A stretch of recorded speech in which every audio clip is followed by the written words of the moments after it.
करना कमजोर की निशानी है। ये ट्वीट मनीष सिसोदिया की तरफ से किया गया है। जिस तरीके से जासूसी कांड पर केस चलाने को मंजूरी दे दी गई है गृह मंत्रालय की तरफ से, उस पर मनीष सिसोदिया जो कि डेप्यूटी सीएम है दिल्ली के, उन्होंने ट्वीट करते हुए लिखा, प्रतिद्वंदियों पर झूठे केस करना एक कमजोर की निशानी है। जैसे जैसे आम आदमी पार्टी बढ़ेगी हम पर और भी बहुत केस किए जाएंगे। ये कह रहे हैं मनीष सिसोदिया अपने इस ट्वीट में। साथ ही आपको यह भी बता दें कि जासूसी कांड को लेकर गृह मंत्रालय ने सीबीआई के केस दर्ज करने और जांच को मंजूरी दे दी है। और दिन भर की हर बड़ी खबर पे लगातार सबसे पहले हर अपडेट आप तक पहुंचा रहे हैं हमारी सबसे बड़ी टीम। हर खबर पर ग्राउंड जीरो से आप तक हर तस्वीर पहुंचा रही है। मेघालय से लेकर नागालैंड, भोपाल, नूह, पलवल, दिल्ली के सिविक सेंटर, बेंगलोर, लखनऊ, सभी जगह से, मुंबई से, पटना से हर तस्वीर, हर अपडेट सबसे पहले आप तक हम पहुंचा रहे हैं।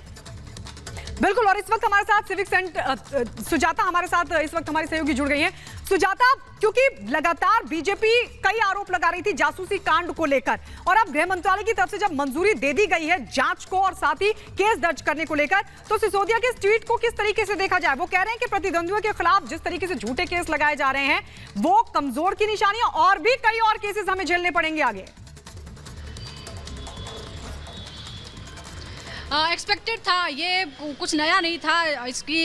इसी बात की उम्मीद थी। जब ये खबर ही आई थी उससे पहले ही हमने लगभग ये सोच लिया था कि इसी तरह की कोई प्रतिक्रिया आने वाली है, क्योंकि हम लगातार देख रहे हैं, खास तौर पे जब से 2013 से आम आदमी पार्टी दिल्ली की सियासत में सक्रिय हुए, उसके बाद से लगातार जिस तरह से वो बार बार सरकारों में आई है, हमने देखा है कि बीजेपी और आम आदमी पार्टी का ज़्यादातर मामलों पर टकराव रहता है। और ख़ास तौर पर ऐसे जो केसेस होते हैं जिसमें किसी तरह का आरोप लगता है आम आदमी पार्टी के किसी मंत्री पर, किसी नेता पर, तो इसी तरह की प्रतिक्रिया आती है। तो अभी आबकारी घोटाले के मामले की जांच चल ही रही है। उस बात को लेकर लगातार ये आरोप लगाए जाते रहे हैं मनीष सिसोदिया और आम आदमी पार्टी की तरफ से कि जानबूझकर ये बदले की कार्रवाई की जा रही है। और इस बीच फीडबैक यूनिट की बात सामने आती है और इसी साल जनवरी में ये जानकारी सामने आई कि किस तरह से एक यूनिट का गठन किया गया, उसके लिए बाकायदा गुप्त रूप से 1 करोड़ का फंड दिया गया और इससे जासूसी कराई गई।